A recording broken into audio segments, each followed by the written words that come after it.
Twins left. Check zone. Check zone. All right, we're going to get Brown, 570, wide curl on 2. 4-3 stab, smash strong. Open cannon, Mike Pop. Hello and welcome to In the Huddle. I'm your host, JT Thomas, broadcasting live from Saberton Station. And as you know, I've been here all season long on Wednesday here at Saberton Station. Joining me to do this wrap-up, my good friend and former Mountaineer, Markel Harris, 2005 to 2007. Markel was a quarterback here at WVU. Good to have you here, Markel. Thank you, Jason. And my good friend, new friend, Joe LaMonaco, WVU football beat writer. How you doing, Joe? I'm doing great. Joe, it has been an outstanding year. And what we do here every time we get ready to crack this thing, we say, let's prepare to break the huddle. So, guys, let's get ready to do that. This show is going to be like a recap of all season long, but for the most recent game was the Motel 6 Cactus Bowl out in Arizona. Joey, I heard that you had a first-class seat, first-class arrangement to be able to watch the game. How was it? More like a first baseline seat. You know, Okay. it's a baseball stadium. We're actually in foul territory behind one of the end zones. So it's not your typical view from the press box, really. It was almost better to watch the Jumbotron when they were going away from you toward the outfield, if you will. But that game-winning touchdown, when David Sills caught that one by the near pylon, that was actually coming right at us at home plate, really. So it was something. Awesome. I tell you what, I would have loved to have been to that game, you know, as a former Mountaineer. I always get excited when we have an opportunity to play a bowl game. When you think about a bowl game, Markel, you've been a part of these bowl games. Yes. For the most part, you had the national spotlight on you for a day or so, and specifically, this was 2016, January 2nd. Okay. Not a better day, you know, it couldn't have been a better day to play Mountaineer football. The funny thing about it, we played 10 o'clock at night, which made it maybe the only thing to watch in regard to football around that time. What'd you think of the game? Where'd you watch it from? I watched the game from a friend's couch. A little late one, it was a little struggle staying up to watch that one. But the game was exciting, so it was easy to stay up and make it through. I tell you, man, it is when you have an opportunity to watch a Mountaineer Bowl game or go and experience a Mountaineer Bowl game, there's just a whole lot of activity going on, lots of things going on. In fact, I would rather that we actually party after we play these games, because oftentimes you get out there, and I think back to when I played in the bowl game and we were playing in Fort Lauderdale, Florida, and it was really tough to be home and play in that bowl game and get prepared for it. In fact, we lost our bowl game. The good thing about this particular bowl game, this is a bowl game that was kind of familiar. It used to be the Insight Bowl. In fact, the last time we played in the Insight Bowl was 1998. Missouri. We played against Missouri, which was a very, very similar game. And to me, it was almost a similar game to what we saw this past couple of weeks. The Mountaineers started off very well, I thought. I mean, we started off with 3 field goals, but yet the pace seemed to be the kind of pace that we needed to kind of get going again. I thought early on we were trying to establish the run game, and it came in spurts, but yet we lined up for field goals. What did you think about that first half? I think we left some opportunities on the table. There was definitely opportunities to punch it in. We couldn't just finish drives off. We did a good job of getting field goals, but I think the game would probably been a little different second half. We were able to convert some of the field goals into touchdowns. Now, Joy, did you think that was kind of like a filling out moment in that first half where we just came away with field goals? Yeah, I mean, it's funny, you know, you go to like the 4-minute mark in the first quarter, and they're on pace to win 48-0 with 16 Josh Lambert field goals. But I think, like you said, they were feeling it out a little bit. These are foreign opponents, you know. WVU hadn't played a Pac-12 team, Pac-10 team, whatever the prior iteration of the conference was, since 1979, the last time they actually played ASU. So these guys don't know each other. You know, it's kind of like the first time through the lineup with a pitcher. I mean, they had no clue what they were going against, just feeling each other out, like you say. You know, the funny thing about it, though, it was a foreign opponent for the most part, but very similar. I mean, Todd Graham as well was a part of WVU staff. In fact, Todd was probably here when guys like Jawan Sider, who is now the running back coach, were just kind of getting in football, as well as Damon Cogdale was also a coach. You know, Coach Graham was kind of here when we were just really getting rolling again. And the fact that they got an opportunity to play against each other, I thought was certainly outstanding. You know, Coach Gibby actually coached with Coach Todd Graham when they coached at Pitt, you know. So I guess, you know, Coach Graham probably knew, you know, somewhat what he may have been facing, but yet that part of the first half, I think, was really important for us to kind of get our footing and get going. And I thought we did pretty well. For all things equal, I thought we did pretty well that first half. Yeah, the O-line did a great job protecting against the blitz, giving Skylar time to get the ball off, get downfield. We did a better job in this game, I feel, connecting on the deep ball. I think Skylar was great. We prepared well. I think they had a good game plan going against each other. I think the offense knew what they were getting there. Keith Patterson was here at WVU, was now the ASU defensive coordinator, so I think they had a good idea of what they were going to be facing as well. So I think all that helped us. You're right. I mean, in fact, that's what we talked about a lot, is just that we kind of knew we were going to get blitz. And that's what we kind of got. And our guys, at the beginning of the year, that offensive line we really felt suspect with, because we knew there was a lot of young guys. But they held up, as you guys just mentioned, very well against that blitz, just long enough for our guys to kind of figure out what was going on, and we really started hammering to it. Now, I got to talk about, we're going to get into Skylar Howard a little later, but I'm going to talk about him in terms of where he's come from and where he's matured over the last couple of games. This is a kid who I talked about at the beginning of our shows, who had inherited an offense. Right? Early on, he did quite well against the 4 teams we played with. He struggled when we played against some of the Big 12 opponents that were very, very good. But yet, he seemed to be able to pull this team together and keep this team playing hard. I can remember during that game, Tyler seemed to be the guy or the catalyst that kept his team going, kept everybody into the game, and really helped them do as well as they did. What do you think about the leadership of Skylar Howard? I mean, that's the one thing that's never been in question with him. I mean, you say go back the past couple games. I mean, let's go back the past couple years where they got him out of junior college in California, even further going back, White Settlement, Texas, where he played in high school. He was a kid that, was undersized, largely under-recruited, but what Shannon Dawson, and Shannon was the guy who pulled him when he was here, he was a leader. He was a guy who wouldn't give up. And I mean, say what you want about him during that midseason stretch, but I mean, he never gave up. You looked at him, he thought he was the best quarterback in college football. And I mean, he was on January 2nd. So I mean, that's the one thing that kind of never wavered with him. It's funny that you mentioned that, because we got one of the undersized quarterbacks right here.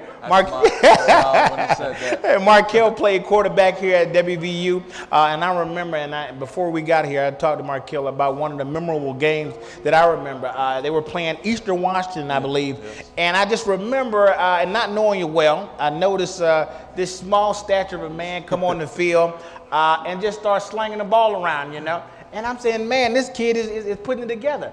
Did a great job. And it seems to be, for us over the last couple of years, we seem to get quarterbacks who do one or two things. First of all, they realize and understand the system. I mean, when you look at Clint Trickett, that's the same type of guy he was. Undersized guy, not a very big guy, big stature guy, but yet he was smart enough and understood the system. And I have to say, Skylar Howard's done an outstanding job of just learning this system and really, really putting together a good game plan in the last couple of weeks and being real productive. Another guy, Smallwood. Now, I have to say, at the beginning of the year, when we thought about Smallwood, we didn't see him as a feature back. But yet he has to be one of the guys that just comes out of nowhere, and he's done absolutely well. What do you think about a guy like Smallwood? Well, it's funny. You got to take preseason comments with a grain of salt, obviously, because everyone's high on everybody, everyone's undefeated.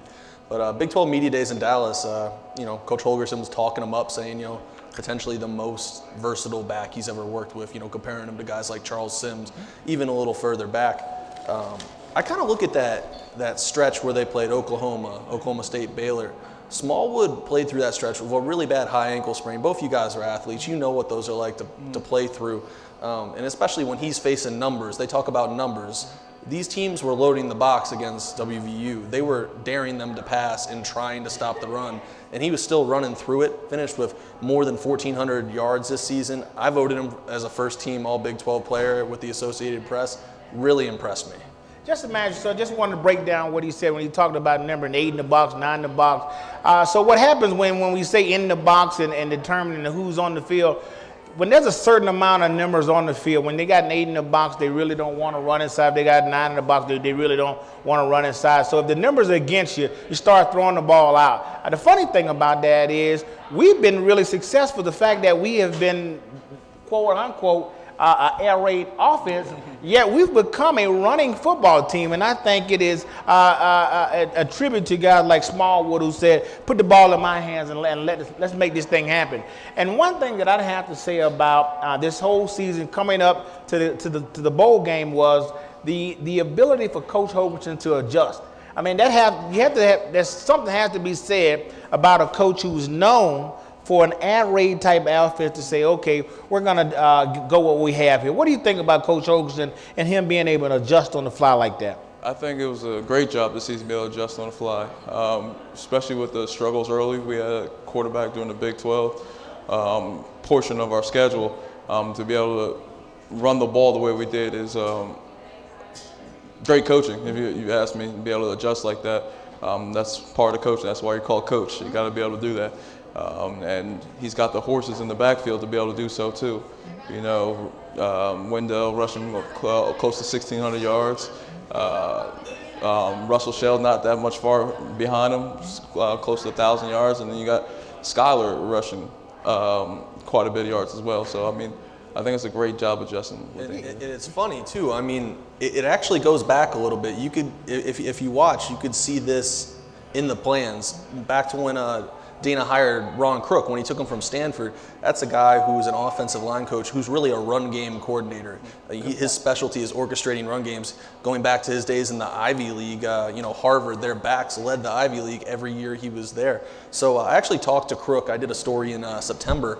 And, he kind of recalled the conversation he and Dana had when he hired him. And he said, look, now I want to do some different things. I want to be able to do something that people in the Big 12 maybe don't do as much. I want to be able to run the ball. So maybe this year is the payoff, but it's been in the works for a couple of years now. That's a great point. You know, when we first got after this stuff, and I tried to remind fans, for the most part, and Joey, you can back me up on this. So we had a very young team. Yeah. You know, you're talking about handing an offense over to a guy who's coming from junior college.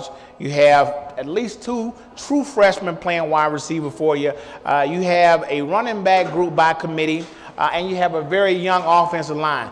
When you look at that and the fact that we were really, really just getting this thing going, we've been very, very successful. I mean, I have to chalk it up. We played teams that were ranked in the top 10 for a couple weeks throughout the Big 12. Something has to be said about being able to compete with those guys and do it as well as we did. Oh, I mean, no doubt. I mean, you go to the middle of the third quarter against Oklahoma, who's a college football player qualifier. It's 27-24. WVU has the ball after forcing a fumble on a kickoff, and it could drive for the go-ahead score. So, I mean, that's how close it was, even with this young nucleus that you were referring to. So that just bodes very well for the future. I mean, I was on this show a couple of weeks ago talking about how important it was for us to stick with our coach, stick with our kids, and I have to say it paid off. I mean, the fact that our guys went and competed in the Cactus Bowl, as many people have thought that, we would have been the underdogs, but yet we went out there and we played with a whole bunch of confidence from day one. Our guys went on, and you know what the funny thing is, when we play these bowl games, oftentimes West Virginians go into these bowl games, and you can almost write off what people say about us. We're going to go play football.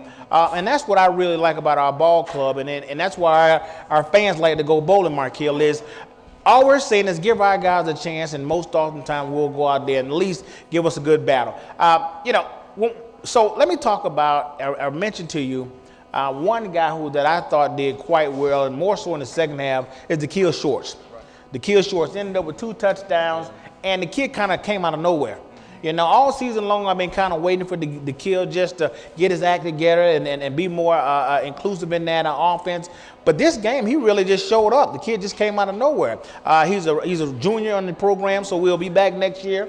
There's a lot to be said about for him, and I'm looking forward to him coming. What do you think about Da'Keel Shorts? It looked like the light came on finally. Waiting around, like he's always shown spurts of doing great things in this offense.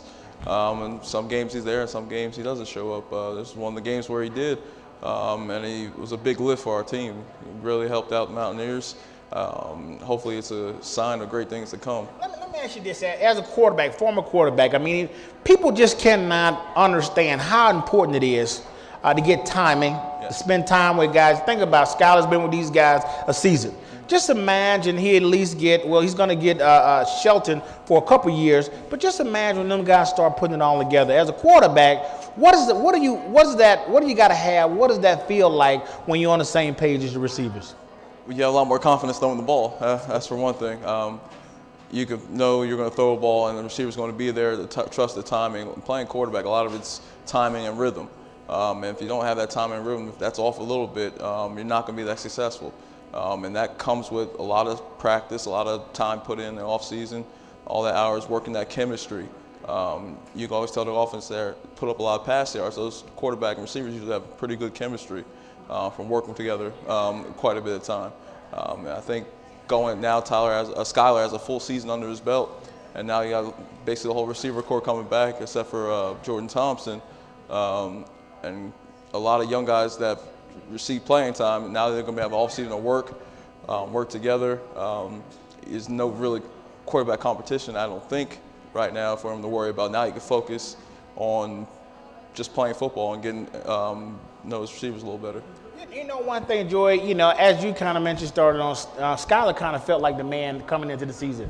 One thing you don't see a lot of, but we saw out of Coach Hoganson is he stuck with his quarterback. I mean, he kind of spoke the success of this kid all season long, and he kind of reassured everyone that this kid's the real deal. He was going to be a good ball player for our football team. I mean, that's part of it. That's part of it, definitely. But at the same time, you have to be realistic and look at who else they had. Will Crest in limited action didn't look real good. One other quarterback option, they burned his red shirt, but at receiver, David Sills, so he's no longer an option. And then Chris Chuganov, once the season went the way it did, mid-season they already a few losses, they weren't going to burn his red shirt. But I would disagree a little bit. I think there could potentially be a competition between Chris Chuganov, who's that talented freshman quarterback from New Jersey, from Skillman, and Skyler. I mean, the bowl game's going to complicate that because, people are going to look and be like, this guy threw for 532 yards. But I wouldn't be surprised. I don't think he's going to run away with it. Maybe in the spring, Daniel will say he's the starter again, but I think there'll be some competition. Well, that's an interesting tidbit, some inside info that we got on the show. Appreciate that, Joey. No problem, well, football is about competition. So whether or not our guys, all our guys should go into the season thinking that they're replaceable and that they got to really compete for their job. I know that's how it used to be, and I'm sure it'll be the same way. But again, I'm just excited for the future. I mean, Sheldon Gibson, man, this guy seems to be very special to me. I think with just a little more maturing, he will be one kid that you got to keep your eye on and will do well for our ball club. Oh, no doubt. And I'm not an alumnus of WVU. I came here with pretty much a blank slate, not a lot of impressions. I think Sheldon Gibson can be one of the best receivers in the entire country. I mean, you don't see that kind of lateral quickness. I mean, he is just fast. He has track star speed. He's got decent height for his position. And he can be really, really, really special. He was second in the country in yards per reception. So obviously a home run hitter. He made his receptions count. And he was on the Blitnikoff watch list until he had that 3-game stretch where I think he went with only 1 reception in the passing game as a whole kind of fell apart. But I mean, man, talk about a guy to lead that offense next year. And I have to say this too, when he wasn't doing well, I saw the kid on special teams. When you got a kid that's willing to do any and everything, Markel, those are the type of guys you want on your ball club. That's why, again, the fans, I just said I'm very excited about our ball club.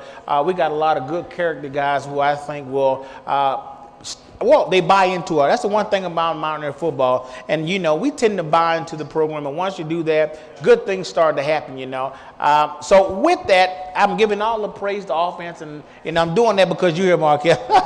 Oftentimes, I'm really a big defensive guy. As a former linebacker, I like to talk about our get-after attitude. And I'd have to say I'm very, very happy that our defense kind of got it together. And 2 people that I want to talk about tonight, Shaq Petaway, who was a defensive player of the game, and Nick Kettleklasu, who I have thought has been a great player for the Mountaineers all season long. But think about Petaway. Petaway has been with this ball club for 5 years now. He sat out 1 year because he had surgery. But he played his heart out this game and really did a great job in sending seniors out in a big way. What do you think about Petaway? Oh man, I mean with Petaway, it's funny. I had actually talked to him a couple weeks before the bowl game, and got one of those rare one-on-one situations where there are no other reporters around. And I asked him, and I said, KP, Keith Patterson, former WVU defensive coordinator. I mean, this mean a lot to you? And he said, oh yeah. He said when we found out, I wasn't even thinking about the team. I was thinking about one guy who left us in the cold, and I texted Nick Kwiatkowski, and I texted Jared Barber, and I said, we get a shot at him. So he had a little bit of motivation going into this one. And I'm telling you, that is all. I mean, when you have that type of motivation, you're playing for a reason. You wanna. In fact, when you have those type of games, I guarantee you, those guys were playing for a shutout. They wanted to shut this team out, but it was a good game. I mean, this is really what college football is all about. And I mean, you cannot ask for a better matchup than what we saw in this last couple weeks. But guys, I gotta break it right there. Typically, when we have this time, we throw some trivia questions. And anytime I do that, I remind everybody that we did this show. I should remind everybody, we were here at Saberton Station all season long, and every time we did one of these, we gave away these koozies here, right? We gave one of these koozies. And to win them, all you had to do was listen to us while we were talking. So the trivia question tonight was, when was the last time we played a Big 12 team, Pac-12 team in a game? And to be recognized, all you have to do is raise your hand. I'll give you a few multiple choice questions. It'll be 1979, 1980, 1981. So A, 1979, B, 1980, C, 1981. We got a A. You're absolutely right, sir. And I have to say, this gentleman right here has been coming here every week. He is like clockwork. He is winning these cozies. But last time you were here, sir, I think it was a completion. Was it a completion? Yeah. Let's see what we got this time. Here we go. The old quarterback. There we go. I'm telling you, Coach Holgerson, you need to come on down here to Saberton Station, or anytime we're taping this show. You need to be in the audience because we got receivers. I think we've only had one drop pass since we've been doing this show. So I have to say our guys are certainly talented. Just, sir, you'll be adding this to your collection. I mean, you kind of do this like I've done this before. JT, I know the drill. It's good to have you back, and I certainly appreciate you supporting us each and every week. But guys, make sure you come down here and visit Saberton Station. As I mentioned, they got great food down here. The beers, the libations is cold. It is always a great time, and I'm just happy to be back closing out this game. But guys, let's get back into this game. As I mentioned, as a defensive guy, I like to talk about hard-hitting defenses, and I have to say, think about what happened to this defense this year. We had a leader, Carl Joseph, who went down early, and we had some troubles here and there at the corner. In fact, in this particular game, our number one corner was not in the game, and we had guys step up. And Joey, talk about what the team probably felt like. What do they do when they had to step up without having Will in the game? Well, I mean, like you alluded to, losing Carl Joseph was so hard. It's the week before the Oklahoma State game, and word comes out. It's one of those situations. I remember where I was when I found out that Carl Joseph was done. That's how momentous it was as an occasion. But they really kind of came together. Jared Harper filled in Carl's spot. They had a couple other injuries throughout the rest of the season. Obviously, there was a drop-off. Jared Harper isn't yet the safety that Carl Joseph is. He might never be, and he kind of knows that. But they adjusted. Gibby kind of backed off the blitzes a little bit. He adjusted correspondingly, and I think some credit has to go to him for how he called the defensive game plan when Carl went down. You had some other things with this defense, too. Jeremy Tyler, Ricky Rumpf, they lost grandmothers in back-to-back weeks and missed the game to go to two separate funerals. So, they were shuffling parts really this whole year up to the end with Daryl Worley, being ineligible. And Rumpf ended up starting in his place. He got burned a little bit, but he never, gave up, and they made plays enough to bail him out. So they've been dealing with it all year. It's really a credit to the whole crew. I mean, that's one thing that we talked about early on in the show is watching these guys kind of come together. Something has to be said about, Coach Holgerson talked about early on in the season. He felt a little bit better about the situation because they had depth. And when you have depth, you're able to make those type of adjustments. A couple years ago, we'd have been out the door. I mean, we would have really been called it quits because we just did not have the manpower to be able to back some of these guys up. And as you mentioned, Jared Harper, I just thought the kid came in and stepped up very well. One thing about when you have that type of situation, the next man up mentality, you go on those games with nothing to lose. Now, I have to say, when you got the leadership of a Nick Ketakasi, Barber, and Petaway back there, you feel a little bit more reassured. Early on, Coach Big Tone and I on this show talked about having leadership on the front line. Guys like Christian Brown, who I thought had an excellent year, motivated these guys, and they went after and they got sacks and they did what they needed to do to help their defense out. Markel, what do you think about that defense and how important it was for them to come together? As far as the season or the game itself? Overall. I think it was very important. It gave our team some stability. Even when the offense was struggling, they were able to keep us in games. And that comes from a lot of veteran leadership. If you're looking going into next year, we only have 4 guys returning. You're losing a good chunk of the defense that you played a lot of football. And you're losing 3 linebackers. You're starting 3 linebackers. And that's your strong point up the middle, and Kyle Rose as well. Up the center, so right up the middle, you're losing a lot of strength of your defense. But that's what comes when you have senior leadership like that. You get a defense that comes together, play together, next guy up mentality. Next piece just comes in play.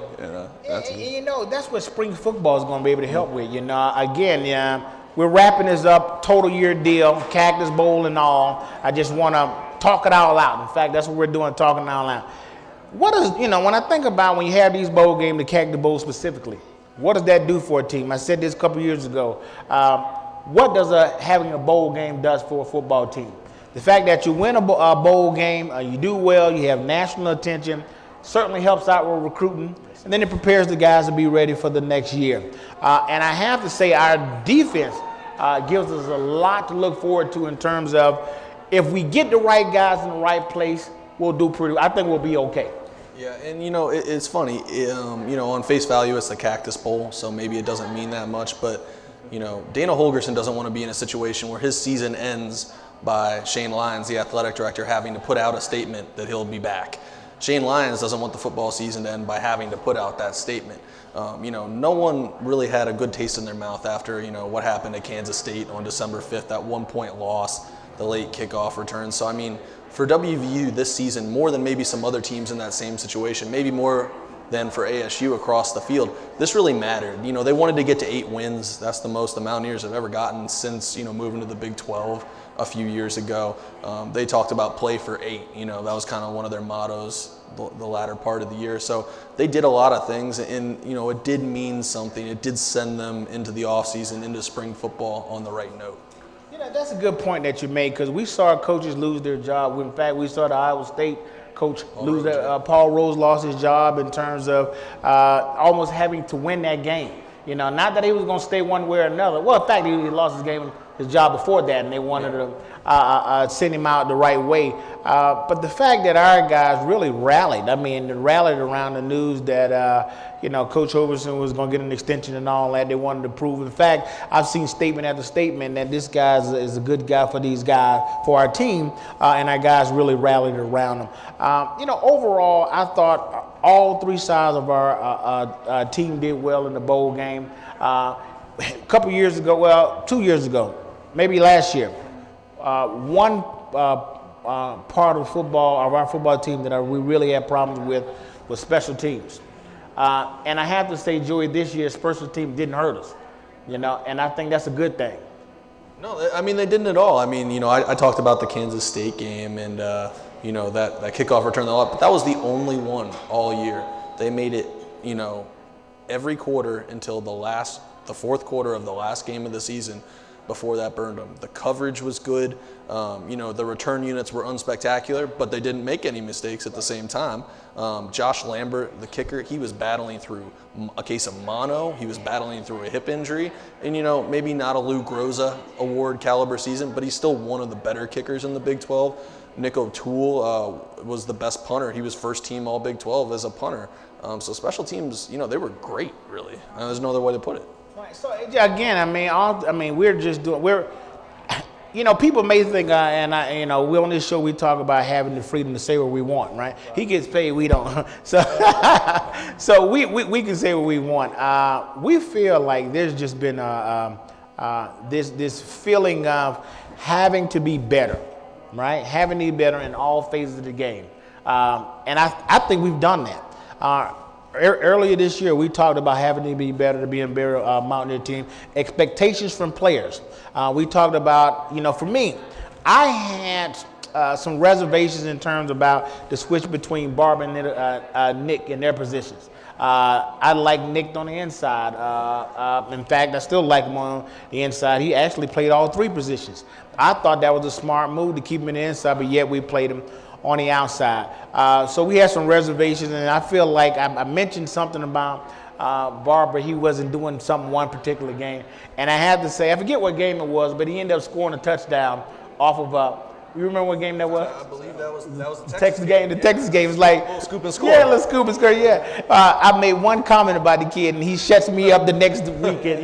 Next weekend is like, bro, JT, I've been watching your show. He shuts me up and does an outstanding job. But again, I'm excited about these guys. I'm excited about our football team. In fact, I'm invested in our football team, and really don't. I'll be honest with you, really don't care who coaches them. I'm excited that they fight for this state. And then again, I've said this week in and week out. Markel, as a former Mountaineers, we really care about our state. When we care about this ball club, I often say this, that we are kind of blue-collar state. We're a blue-collar football team. We like to go out and have a good fight. You know what I mean? We're not comfortable with having a subpar season or not going to these bowl games. So again, you might hear me praise them a lot, but I'm very critical about our team doing well. I have high expectations for them. I know they will do well. Guys, it's that time again where we ask you a trivia questions. I want to remind you, you get one of these cozies, and this is a really easy question. Really easy question. If you have been watching, I simply want to know what was the score of the Cactus Bowl. The last game we played, the score. I saw a hand up over there. 43-42. Oh, okay. What was it? 43-42. 43-42. Absolutely right. I wanted to double check that. Sir, you get one of these cozies. And now here's the test, though. Here's the test. You got to catch the pass. Oh, you must have played tight end, didn't you? It was the lights. I know it was the lights. Thank you for coming out. Thank you for coming out. It's certainly a pleasure to have everybody here. We're going to keep on giving these questions out, trivia questions. But I want to remind you, we were here all season long at Saberton Station.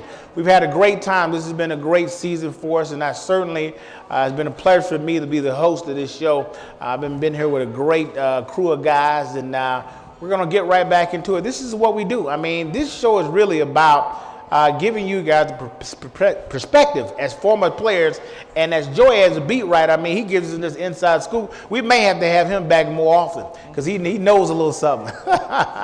But guys, thank you very much. Appreciate it. I have to say, man, this is really, when we think about this football team and where we're going, Joy, follow me on this. There's an expectation for our program. We're in the Big 12 now. There's an expectation for us to win. We got to do better on every phase of our football program in terms of recruitment, coaching staff, and all that. Going into next year, what are some of the biggest challenges you think we have moving forward? And it's funny, you mentioned that expectation. And it's really an expectation, but the challenge is really great. If you think about West Virginia as a member of the Big 12, just geographically, where we are here, we're closer to the East Coast than we are to anything else. You can't recruit Texas. Dana Holgerson's someone who's used to recruiting Texas. He used to be at Texas Tech. He used to be at Houston. He knows that area really well. But he learned in his first couple of years here, he can't recruit Texas. So he has to, and me and some of the other beat writers and, other, cities have talked about it sometimes. West Virginia is probably the third hardest job in the Big 12 behind only both of the Kansases are probably harder, Kansas State and Kansas. So whoever is the coach of the Mountaineers now with the league they play in, they have to recruit creatively in Pennsylvania, Ohio. Dana, because of Damon Cogdale's background, because of Sider's background, they're able to go into Florida very effectively. But they have to be really creative. And I think the challenge of Dana Holgerson's tenure, the challenge of these seniors that just graduated, was escorting WVU from the Big East to the Big 12. They were kind of that group, the guinea pigs, if you will. You got to view this, 7-6 last year, 8-5 this year. The transition's on the upswing. It might be gradual, it might be slow, but that's the biggest challenge, is just a geographical one. And that's really, I again, on this show we've talked about this numerous times. I talked about the coach for TCU, right, and his progression into the Big 12 and how well they've done in the Big 12, right? Before they became Big 12, they played small ball for the most part, Mid-America type, Mountain West ball, and they won a few championships in that league. And then they transitioned over to the Big 12. The difference with that program, in my mind, is this. That coach had been with them for 15 years. Consistency, right? Consistency. They built that program up into a program that is now competing at the very top level of the Big 12. And I think that's going to be really important for our Mountaineer program, is to find our footing in terms of consistency. As we've seen, Coach Holgerson has built the program and has been able to get at least a class of his seniors through the program. Markel, what do you think moving forward will be some of the challenges for our football program from a former player's perspective? Just competing in the Big 12. People don't realize how taxing it is to travel across the country and get yourself up. And a lot of our games are at noon. Get yourself up early to play a game, and then travel back again and decompress from a game. It is difficult. So I think to continue competing at the level the Big 12 football is, and every team in the Big 12 is getting better and better. The conference itself is rising as far as competing on the national level, being more in the national conversation. So it's going to be a challenge for us to continue to grow with the conference. We got to continue, players got to continue to get better, continue to recruit well, and continue to perform and produce. Start winning some of these close games that we've let slip by. That's going to be the difference as far as success. We start winning those games, things are going to start getting better. Those 50-50 games, the games we probably should have won that we didn't. Going into the season, I said middle of the pack. Beyond, I try to be brutally honest. I felt like because we were so young, we were a middle of the pack team. But if you think about it, and you think about people who have Big 8, Big 12 type of ties, Oklahoma State, they're going to be good programs, right? Baylor for the most part, and TCU. Right. So Baylor and TCU in the last couple of years have done well, right? But they weren't a perennial Big 12 caliber team a couple of years ago. So when I look at it and I think, okay, as you mentioned, Kansas State, and I thought they did pretty well over the last couple of years. When you don't want to find yourself in that middle tier, I see ourselves becoming potentially, with the right recruitment and the right commitment to the program, Oklahoma State. I think we're very similar in terms of the ability to Oklahoma State. Right? So that just, to me, investment of time, resources, and people, and to be able to get the right recruitment, we find ourselves in the next 4 to 5 years being able to compete much better in the Big 12. I'll say that. With the insurance, I feel like we can compete much better once we get a steady flow and tap into states who have got good football, like you mentioned, PA in the state of Florida. Certainly more vested in the state of Florida. Guys want to play big-time football. Being able to play in the Power 12, Power 5 conferences, I think Joey helps us out a lot. I mean, there's no doubt. I mean, West Virginia's, an alluring destination for a college football player. They can go into, these states, like I mentioned, like a Florida, like an Ohio, like a Pennsylvania, and people want to come to WVU.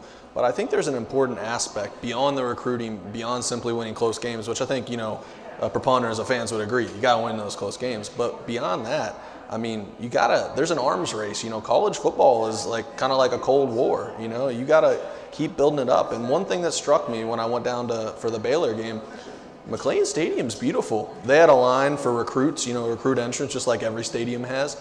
And I thought, if a kid's standing in that line, 18-year-old kid standing in that line, why would he ever want to go anywhere else? Because that's how beautiful, how sterling those facilities were. They looked like, an architectural conceptual drawing, like a blueprint or something, but like a blueprint in real life. And I think WVU, they have to stay committed to upgrading that. And it's not easy in Morgantown. You have to work push cars around a neighborhood. But you got to do what you can. I mean, and they're making an effort. Those practice fields they're building, they're widening the concourse. Didn't look very good this year, but it's under construction. So, I think that's a big part of it is if you want to get these guys, it's an arms race. Speaking of that, being a coach, being a coach now, I understand that. The kids now, back when I was playing, even 8-9 years ago, it was more about like prestige of the program, how you're playing and everything. Now it's, are you guys Nike or Adidas? What are you wearing? It's kids care about different things now, more material than anything else. So you gotta, like you said, it's a race. It's an arms race. You gotta continue to build your program, build up stadiums. They want to see what kind of weight room you got. What kind of players lounge you have. You got the latest game system in there for them to play. All that stuff it matters in recruiting. So, that could also contributes to the success of recruiting. It's those little things that you got to put money back into the program to continue to get those top recruits in order for your program to be successful. And I was the opposite. All I wanted to know was how many times you gonna be playing on TV, right? I wanted my family back home to be able to see me play on TV, and I think in playing in the Big 12, we're good there. When you think about how many guys we've sent in the NFL in the last 3 years, we would send at least 3 top 1 first round picks. When you have that type of consistency and sending guys to the NFL, we actually send more guys to the NFL now than more frequently than any other time that I remember in Mountaineer history. We're sending guys to the NFL left and right. That has to do something for our program. I think our program is a safe destination. It's an opportunity, a place full of opportunities. So hopefully we get kids in here who want to be the next Tavon Austin, who want to be the next Kevin White, who want to be the next Geno Smith. If we got kids out there who are interested in something like that, West Virginia has to be one of the best options, in my opinion. Certainly partial to that, right?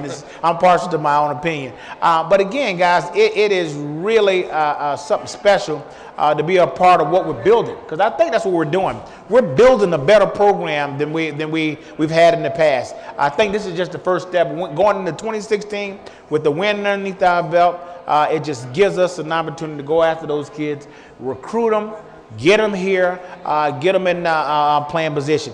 And due to the fact that we're going to have some turnover now, we're losing a lot of guys on defense, kids are going to be able to play right away. Again, I don't know if it's a good thing or a bad thing. I'm kind of more into the redshirt year. I think it's always safe to give a guy at least 1 year to get his feet under his belt. But what do you think about moving forward in the next year or so? As I mentioned, we're going to have this turnover. Who are some of the guys moving in the next year that has to step up to make our defense or offense a better ball club? Well, I think 2 on defense that need to step up right away would probably be Al-Rashid Benton and Xavier Preston. Absolutely. Those 2 need to step up right away and fill the roles that Barber and Kwiatkowski and Petaway are leaving. I think those 2 guys need to do that right away. Christian Brown needs to continue to play consistent. Noble, I can't pronounce his last name. I don't want to mess it up, but he played really well down the stretch, and I think he needs to continue to grow his level of play the way he's played down the stretch. And that right there is like good nucleus right up front. You got Drayvon Henry coming back.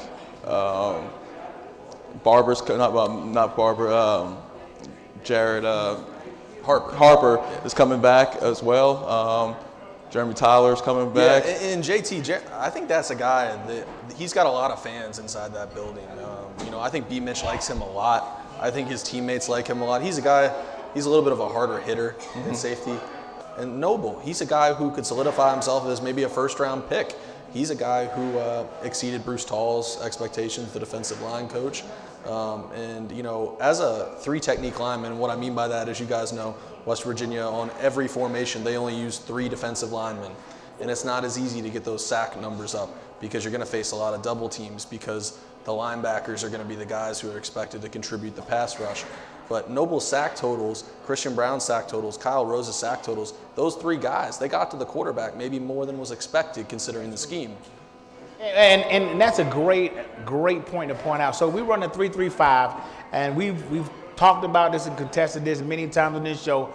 Other teams throughout the Big 12, they play with 4 down linemen, right? Which gives them better odds at getting guys to the quarterback. In fact, you know, the guy from Oklahoma State, I think he won, Augman won, he led the Big 12 in sacks, I believe. You have an advantage when you got 4 guys. The fact that we are able to do it with guys like Noble who can do it with 3 down linemen, I think that's just a testament to first of all, the capability and skills of that young man and his focus on getting better at his craft. Ladies and gentlemen, hopefully you enjoyed this part. We've sat and kind of shared our opinion. We want to be here for you right now. So this portion of the show, we want you to raise your hand, and we want to answer your question. You can give us any question about Cactus Bowl or the future of the Mountaineers. So if you would, just raise your hand, and we will answer your question to the best of our abilities.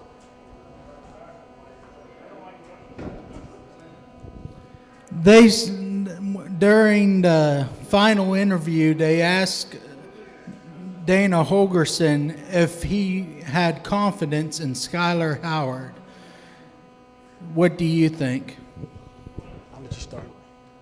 I think during the middle of the season, his confidence might have wavered a little bit, as any coach would.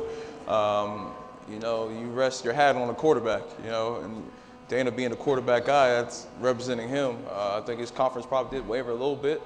I think the bowl game, Skylar showed everybody what he is capable of and what you hope to see as a coach when you recruit a kid. But I think he'll have some competition. Chugginoff is a pretty good quarterback coming out of New Jersey. I'm a little partial to him, being a New Jersey quarterback myself. But I think as a coach, you have to the quarterback does have to know that you have confidence in him. Speaking from the position itself, knowing your coach believes in you, gives you a little bit more oomph to make the plays you need to make. So, of course, Dana's going to come out and say that he has confidence as a quarterback. He can't show waver to the media or public because nowadays, social media, every little thing you say is going to be everywhere.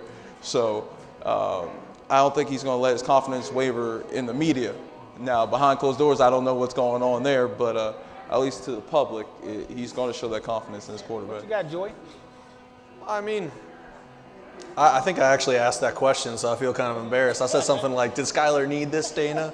Did he need a game like this? And, Dana kind of looked at me and he said, you know, Skylar earned this because one of his best qualities is he doesn't hear very well. Only when people like me are writing or talking, critics. He takes harsh criticism well.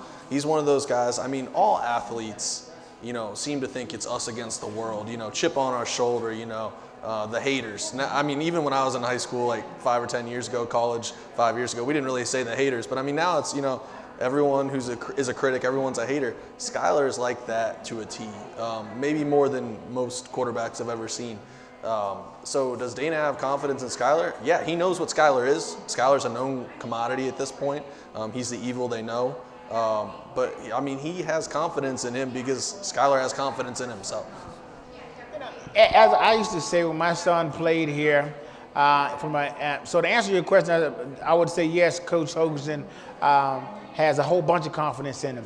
But as a player, you have to know this. Every time you step out on the field, I used to say to my son this, you have to think to yourself, I am the baddest SOB on this field. And I guarantee you, Skylar doesn't have a problem with that.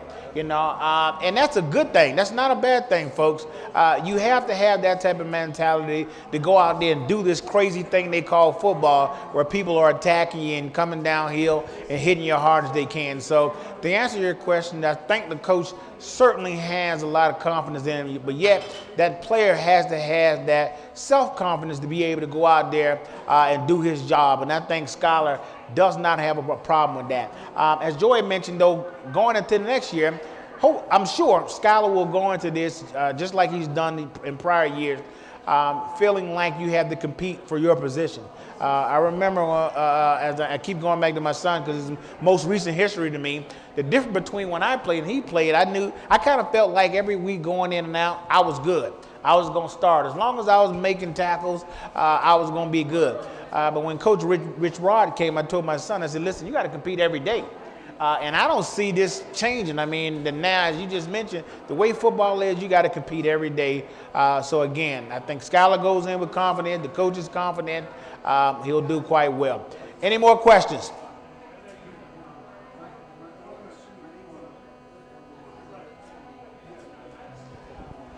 Sills, is he going to be a quarterback or a receiver?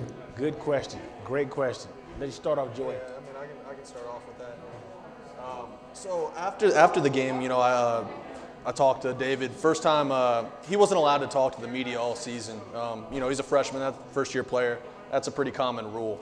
But they had open locker room after the game for 20 minutes. So he was the first guy I actually tracked down after the game, just because I was so curious. This is a guy who, from a very young age, from middle school, was heralded as a quarterback, got that offer from USC, from Lane Kiffin as a quarterback in 7th grade. And then all of a sudden, at Baylor, you see him warming up with the wide receivers. Boom, his red shirt's gone. Boom, he's catching a touchdown for 30 yards in that Baylor game, and the rest is kind of his season. And he was really non-committal after the game. He said, we'll see. We'll see what happens. You can tell, he hasn't given up on playing quarterback because that's a childhood dream, and he's not going to let that go after, 3 months of football. But kind of the circumstances under which he became a wide receiver this year, the players needed him, the coaches needed him. Lonnie Galloway just kind of kept nudging him, and eventually one day he said, okay, fine. And he made a pretty big impact. So it's kind of wait and see. And Coach Holgerson's kind of echoed that same thing. We'll reevaluate in January. Well, it's January now, so I'm sure he's looking at it and seeing where his future lies with the team. But right now, Sills himself, didn't really know. You got Markel? I have to relate him back to a former Mountaineer back when I played Nate Sowers. Yes. Came in from Martinsburg. Was a great high school quarterback. Gatorade Player of the Year. Came here, sat behind Jared Brown, and I believe Terry Mitchell at that time as well. He found himself behind all those, came in with 3 quarterbacks, and the defense had been trying to get a hold of him for several years before he finally gave in. Coach Gibson was here at that time. We were able to finally convince him to come over to safety. I believe his first big play was on special teams kickoff against Georgia Tech in the Gator Bowl. Made a big hit. And from there, he found his way starting in the defensive backfield. Had a pretty good career here at West Virginia. I think David Sills will probably end up in that same track. He'll probably sit back and look at it, what's in front of him. He wasn't the backup this year. It was chugging off. You got a young quarterback in front of you, and Scholars got another year of eligibility. And kids now, they want to play. They don't want to redshirt. They want to play. And me being a player, I'd probably take the opportunity to continue to play. Or he could go to a track like a lot of kids are doing these days and just go ahead and transfer. It seems like to be the new rage these days. College football, oh, I'm not playing, okay, I'm going to transfer. So, but I hope he stays around. The kid's got a lot of talent that definitely can help our program. So I'm not sure what he's going to do.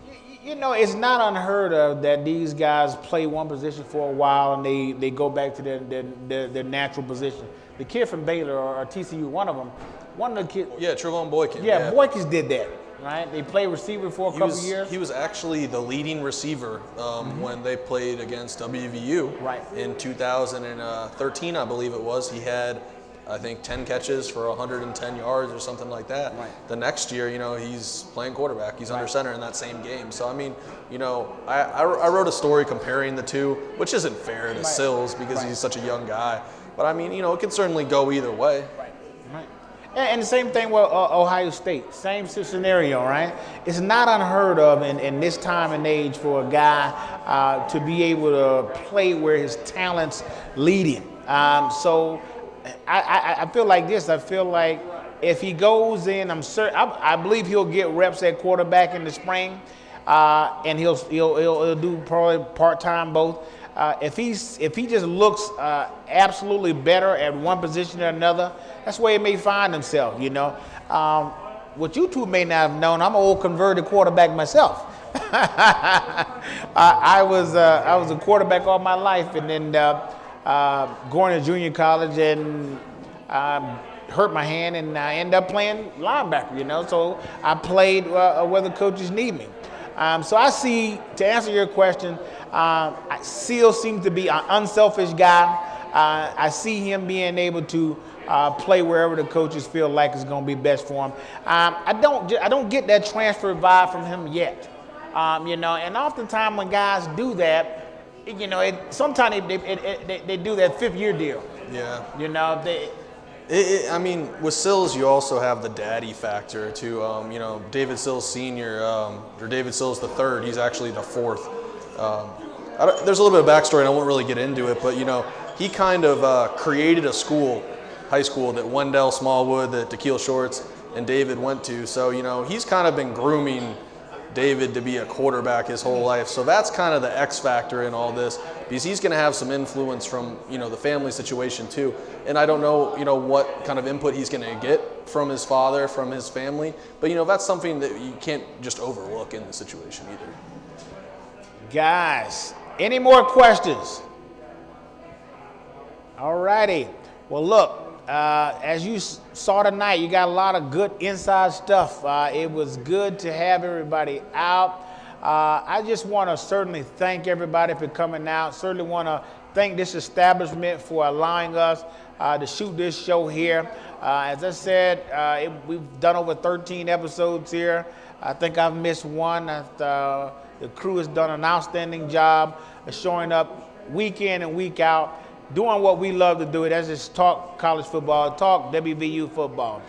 Guys, again, I want to thank you all for coming out. Until next time, huddle up.